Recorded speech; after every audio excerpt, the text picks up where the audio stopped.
Carson, thank you for joining us again. We're super excited. How's everything going in the mortgage market? Good, thank you. I appreciate you having me on again.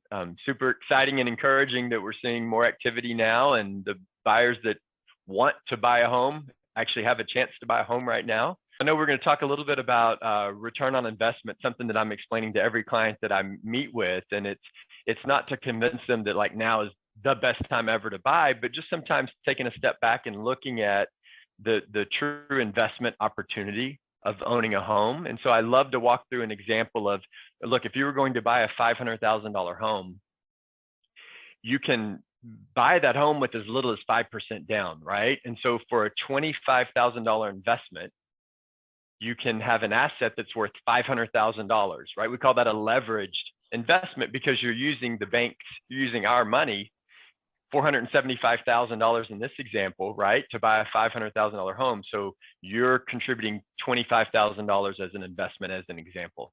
And I think if we looked at the last 10 years, a good number to use for the greater Austin, Round Rock area would be homes have probably appreciated at 10% a year over the last 10 years. And even if the market's cooling and we're super conservative, and I think it'll be bigger than this, and curious your thoughts as well, but even if homes only appreciated at 5% a year for the next 5 years, let's say, talking about a return on investment to help folks understand what the opportunity is.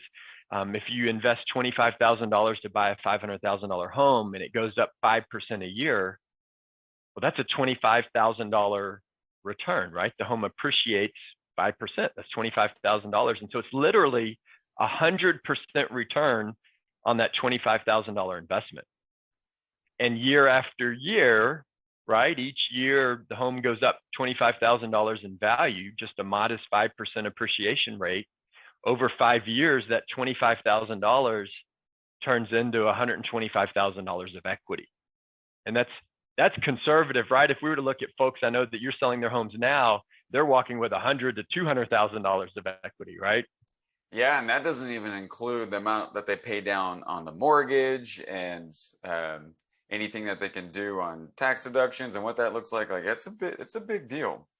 Absolutely right. I mean, you're going to be paying rent somewhere or paying a mortgage payment somewhere. And so, now might be a really good time to reconsider if you've been on the fence about moving up and buying a little bit bigger home while you can actually get into that home with minimum down, because sellers are willing to entertain offers to a buyer that doesn't have $100,000 or $150,000 to put down, as little as 5% down, in some cases 3% down if you're a first-time buyer, to purchase a home and really leverage the bank's money to have an asset, right, the home that grows, and so you get the appreciation on the entire asset, even though your investment might be really relatively small.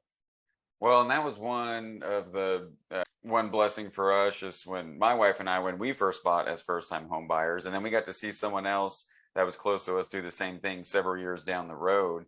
But it's amazing how we bought that first property, we stayed in it for 2 years, so we had that tax savings. When we turned around and sold, and all of a sudden, and this is where properties were down a lot, but I think it was an extra $40,000 that we looked up and it was there. And like that's a big deal. And then for us to be able to take that and roll that tax-free into our next house that we're living in, and then just to watch the appreciation and what we're paying down, like it was tremendous. It was buying that real estate was life-changing for us.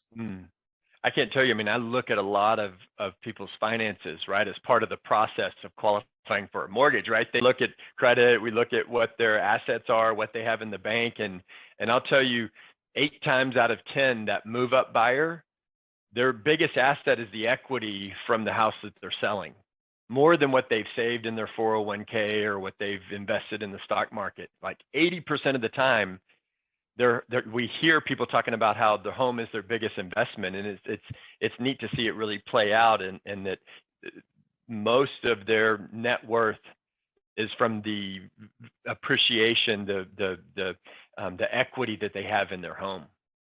Yeah, I remember this is an old stat, and so it's probably has changed a little bit, but I think the average net worth of a homeowner used to be like $209,000 was their average net worth.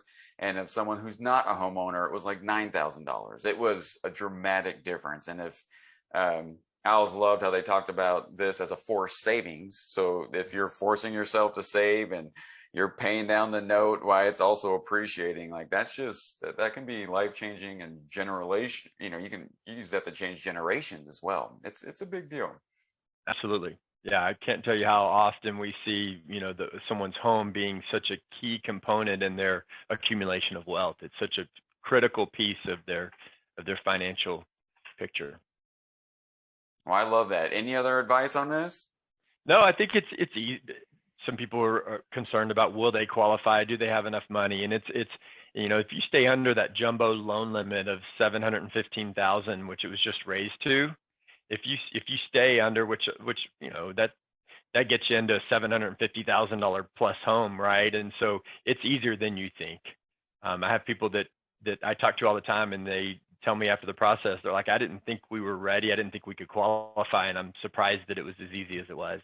And then it's amazing for them to look up and go, I can actually do this. And so it's just having the conversation is a big deal. People will get there quicker than what they think. Yeah, absolutely. Well, thanks for having me. I really appreciate it. Awesome. Thanks, Carson.